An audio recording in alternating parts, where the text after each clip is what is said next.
going on, guys? Welcome back to Small Couch Review. It's your boy Sam solo this time. Obviously, I'm not in my regular recording space. I am a bit cramped. But anyway, I am here to talk to you guys about a movie. Not the movie you might think I'd be talking about this weekend. Jovi and I will be watching Marvel's latest sometime. We'll get to it. We are not enthused at all about that movie, but we'll get to it. But today I want to talk about The Killer.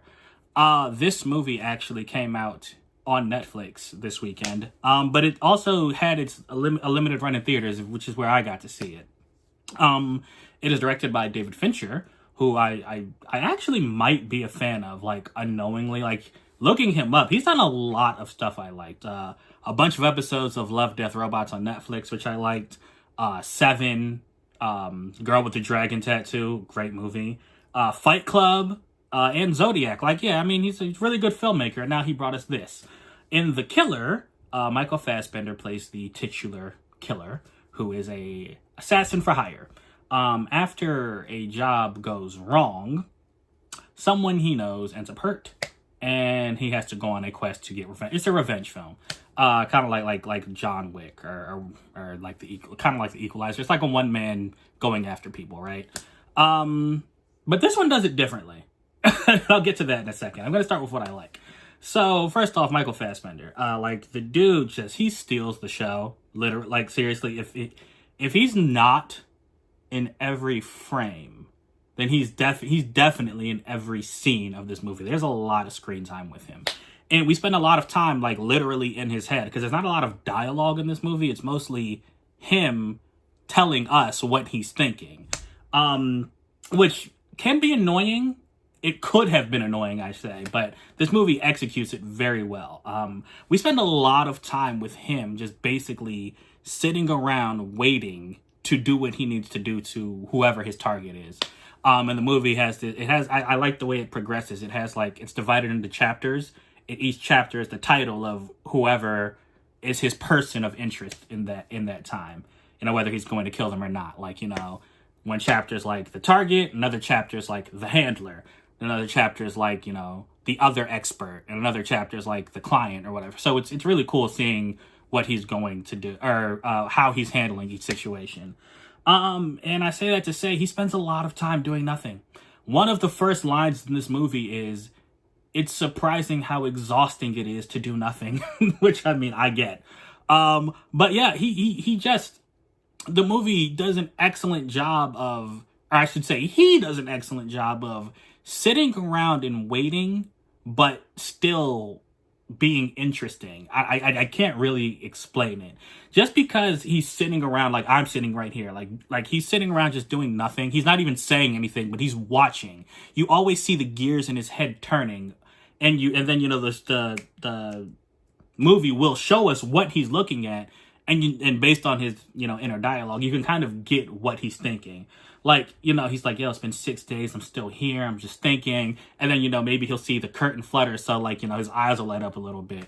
Or, you know, he'll notice something in the street and he'll just look down and see if it's the car. Like, he's just sitting there, but his mind is always working, which is really good. But also, I really like how this movie shows his tactics. Like, it's definitely slower than other revenge movies or one-man army movies like John Wick or The Equalizer or something like that, right? Where those guys, you know, they basically go in and clear out the room in exciting fashion.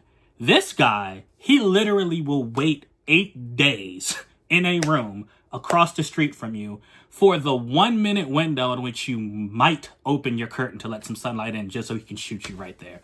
Like, the patience he shows, spectacular.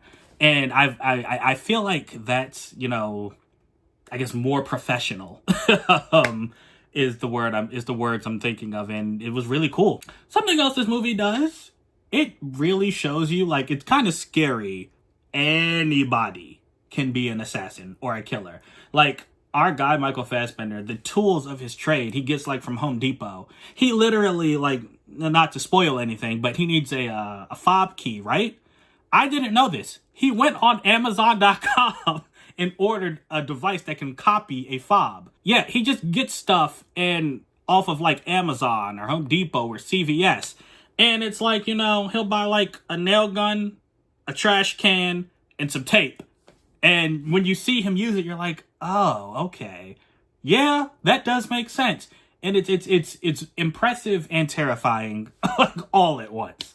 So like I said, most of the movie we do spend with Fassbender's killer character, right? But when other characters are introduced, they all do their job well. I don't want to make it seem like, he just he does carry a lot of the movie because he's in it a lot, but I don't want to make it seem like he had to carry other actors.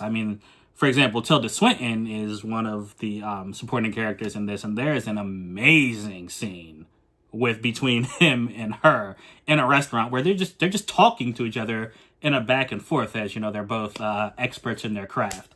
But also when the movie decides to ramp up the action and not be, the slow, methodical, or show him as being slow and methodical, yeah, it goes there. There's one fight in particular. If you follow these types of things, you're going to hear about it. It was incredibly brutal. The choreography, the fight, it was one of the best action scenes I've seen this year. And that's saying something. Excellent is the only word I can use to describe it. So before I forget, something else I really want to mention here.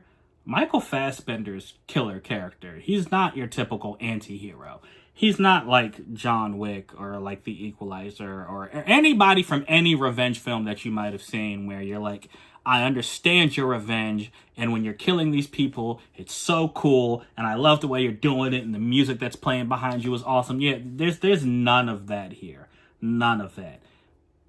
His character is completely unlikable, which is real. It's real. You're not supposed to like somebody who does these horrible, horrible things and kills these people in these horrible ways. You're not supposed to like them.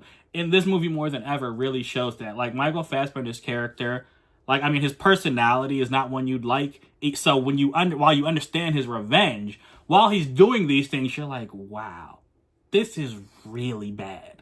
For example, one scene that's gonna live with me in this movie. He goes after a target. The target has a civilian who's with them. So it's going to end up being a civilian casualty, right? And the civilian knows that Micahel Fassbender's character, he always talks about no empathy, no emotion. You can't ever be nice to anybody. You have to get the job done to let anything get in your way, right? So they're like, listen, I know how you operate. I'm not going to beg for my life. All I ask is that you can kill me in a way where my body will be discovered. Because with Micahel Fassbender, he's a professional. If he wants to disappear you, he'll disappear you. So this person's like, just let my body be discovered so my family can have my insurance. And that is the nicest thing he does in this entire film. Kills this person and leaves their body to be found. That's it. That's it. That's him being a good guy in this movie. So yeah, he different. Okay, so, and then last thing I want to talk about, the only thing that really didn't hit for me has to do with the narrative. Now, I thought the narrative was great for 90% of it, but it's just the final act, the climax of the movie. It's not that it's bad. It's not bad at all. I don't want to give that impression, but what the character does just seems to go against this cold, emotionless man that we've been seeing this entire time.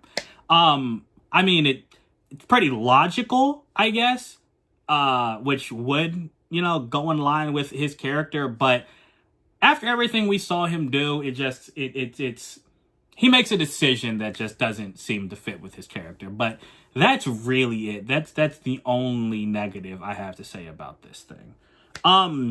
Yeah, man, The Killer, I knew it was coming out. I didn't know I was going to enjoy it this much. I didn't even know I was going to end up seeing it in theaters, but I'm glad I did.